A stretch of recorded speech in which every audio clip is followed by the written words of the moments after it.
Hello అండి. నమస్తే. నేను మీ సంధ్య. ఈరోజు మన వీడియో వచ్చేసి ఆంధ్ర స్టైల్ చేపల పులుసు ఎలా చేస్తాను నా స్టైల్‌లో కూడా కొంచెం చెప్తాను. ఎండ్ వరకైతే చూసేసేయండి. ఎక్కడ స్కిప్ చేయకుండా నేను ఫుల్ డీటెయిల్‌గా అంతా ఎక్స్‌ప్లెయిన్ చేస్తూ చెప్తాను. మనం ఇంకా లేట్ చేయకుండా వీడియోలోకైతే వెళ్ళిపోదాం. Let's get started.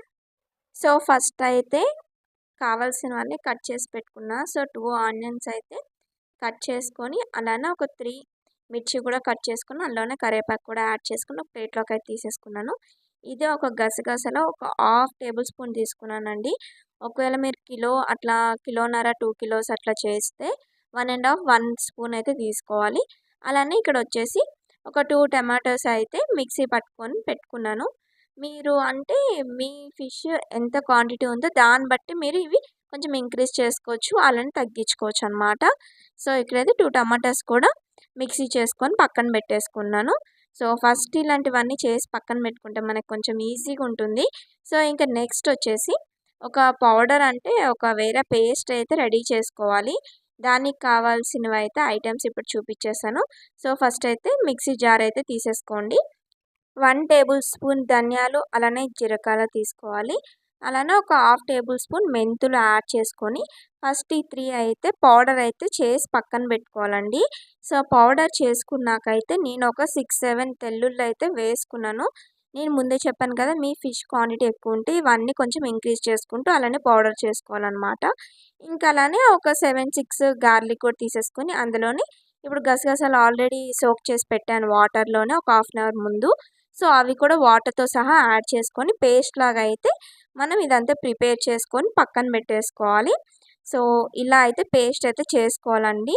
మరీ అంత పేస్ట్ అయితే చేయకండి, నార్మల్గా చేసినా సరే సరిపోతుంది. ఇవన్నీ అయితే ఇప్పుడు పక్కన పెట్టేసుకుందాం.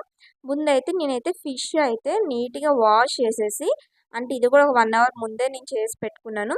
ఇందులోనే కొంచెం ఉప్పు, కారం అలానే పసుపు, కొంచెం ఆయిల్ యాడ్ చేసుకొని బాగా కలుపుకున్నాక ముక్కలు బాగా పట్టేటట్టు కలుపుకొని మ్యాగ్నేట్ చేసుకోవాలి. ఇలా చేస్తే మనకి పులుసులో తర్వాత ముక్కలు అనేది సప్పగా రాకుండా ఉంటాయండి, కొంచెం టేస్టీగా ఉంటుంది. అందుకే ఇలా మ్యాగ్నేట్ చేసి పక్కన పెడతారనమాట. ఇంకా నెక్స్ట్ వచ్చేసి చింతపండు అండి. మీరు పులుపుకి ఎంత కావాలో అంత చింతపండు అయితే తీసుకొని పక్కన పెట్టుకొని అంటే సోక్ చేయండి వాటర్లో. నేనైతే ఆల్రెడీ రెడీగా ఫ్రిడ్జ్లో అయితే స్టోర్ చేసుకుంటానండి చింతపండు గుజ్జు అయితే తీసుకొని. అదైతే నేను యాడ్ చేసుకుంటాను. మీ పులుపు తగినట్టు మీరైతే చింతపండు అయితే యాడ్ చేసుకోండి వాటర్లో సోక్ చేసి. ఇంకా నెక్స్ట్ ఇప్పుడు వచ్చేసి అసలైన ప్రాసెస్కి అయితే వెళ్ళిపోదాం. స్టవ్ ఆన్ చేసుకొని ఇలాంటి తపేలా అంటే ఇలాంటి కళాయి ఉండేది తీసుకోండి. అంటే ఫిష్ కర్రీకి అయితే కరెక్ట్గా సెట్ అవుతుంది అనమాట. దగ్గరకు ఉండేది తీసుకుంటే అంత నీట్గా మనకు కలపడానికి అవ్వదు.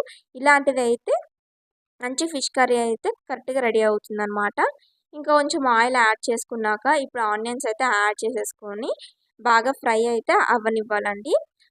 ఇదంతా ఫ్రై అయిన తర్వాతకి ఇప్పుడు ముందే మనం టమాటా ఆల్రెడీ మిక్స్ చేసి పెట్టుకున్నాం కదండి. ఆ టమాటా జ్యూస్ అంతా ఇందులో అయితే యాడ్ చేసేసుకోవాలి. అందులోని కొంచెం వాటర్ కూడా యాడ్ చేసుకొని నీట్గా అయితే అందులో యాడ్ చేసేసుకొని నీట్గా ఒకసారి కలుపుకోవాలండి. సో టమాటా కూడా ఒకసారి యాడ్ చేసుకున్నాక బాగా కలుపుకున్నాక మూత అయితే పెట్టుకోవాలి. ఆయిల్ కొంచెం ఎక్కువే పడుతుందండి ఫిష్ కర్రీలో, తక్కువ అయితే వేయకండి, కొంచెం ఎక్కువ వేస్తేనే మనకి ఫిష్ కర్రీ అనేది బాగుంటుంది. టమాటా అంతా యాడ్ చేసి కలుపుకున్నాక మూత పెట్టాక ఇప్పుడు మనకి ఆయిల్ పైకి తేలిన వరకు కాసేపు అయితే మీడియం ఫ్లేమ్లో పెట్టుకొని ఉడికించుకోవాలండి టమాటా గ్రేవీ అన్నది. ఇప్పుడు మనకి టమాటా గ్రేవీ అన్నది నీట్గా ఉడికిపోయిందనమాట. కొంచెం మగ్గినా చాలండి. ఆయిల్ జస్ట్ పైకి తేలితే సరిపోతుంది.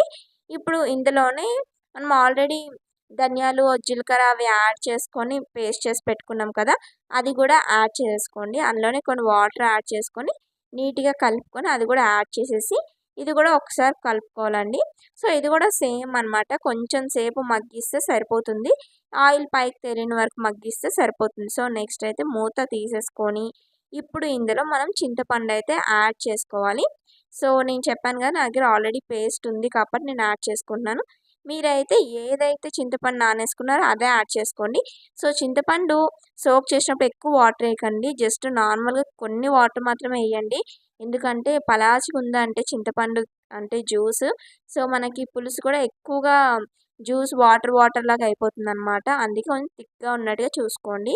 సో, దీంట్లోనే మనకు తగినట్టు వాటర్ కూడా యాడ్ చేసుకొని ఇందులోనే పసుపు, కారం వేసుకోవాలి. సో, రాళ్ళ ఉప్పు అయితే పులుసుకైతే చాలా బాగుంటుందండి. సో, రాళ్ళ ఉప్పు అయితే యాడ్ చేసుకున్నాక కాసేపు బాగా ఉడకబెట్టండి. సో, బాగా బాయిల్ అయితే కొంచెం దగ్గరైనాక ఇప్పుడు ముక్కల్ని మాత్రం యాడ్ చేసుకోవాలి. సో, ఫిషెస్ అయితే యాడ్ చేశాక అస్సలు మనం గరిటె అనేది పెట్టకూడదండి. సో, ఏదైనా ఉంటే నేను చూపిస్తాను ఎలా కలుపుకోవాలి ఏంటనేది. సో, ఇంకా ఒక 10 మినిట్స్ అయితే సరిపోతుంది. ముక్కలు ఉడికిపోతుంది. ఇంకా లాస్ట్‌లో కొంచెం ఇంగువ, అలానే కొంచెం బెల్లం అయితే యాడ్ చేసుకుంటే బావుంటుంది. సో, నేను చెప్పినట్టుగా అట్లా షేక్ చేసుకుంటే చాలండి. సో, చూసారా మనం ముందే మ్యాగ్నేట్ చేసుకొని పెట్టుకోవడం వల్ల ముక్క కూడా వైట్‌గా రాకుండా కొంచెం పసుపు, కారం అవన్నీ కరెక్ట్‌గా పట్టాయి. సో, మనకి ముక్క కొంచెము అంటే గుచ్చి చూస్తే తెలిసిపోతుందండి ఉడికిందా లేదా అనేది. ఇంకా లాస్ట్‌గా కొంచెం కొత్తిమీర అయితే యాడ్ చేసుకొని ఒక 10 మినిట్స్ మూత పెట్టుకొని కుక్ చేసుకొని ఆఫ్ చేసుకుంటే సరిపోతుంది. సో, నేనైతే ఆఫ్టర్‌నూన్ చేశాను. మేము నైట్‌కి అయితే డిన్నర్ చేసాము. సో, మీరెప్పుడైనా చేసుకోవాలంటే మార్నింగ్ అట్లా చేసుకొని అంటే ఆఫ్టర్‌నూన్ అట్లా లంచ్ చేయండి. ఎంత టైం మనకి కర్రీ అనేది ముందే చేసి పెట్టుకుంటే అంత మంచిగుంటుంది పులుసు. సో, నా స్టైల్‌లో ఒక్కసారి మీరు ట్రై చేసి చూడండి. ఎలా ఉన్నది అన్నది నాకు కామెంట్ సెక్షన్‌లో ఖచ్చితంగా కామెంట్ చేయండి. సో, అలానే నచ్చినట్టుగా అయితే లైక్ చేయండి, షేర్ చేయండి. సబ్స్క్రైబ్ చేసుకోవడం మాత్రం మర్చిపోకండి. అలానే నెక్స్ట్ వీడియోలో మళ్ళీ కలుసుకుందాం. స్టే ట్యూన్‌గా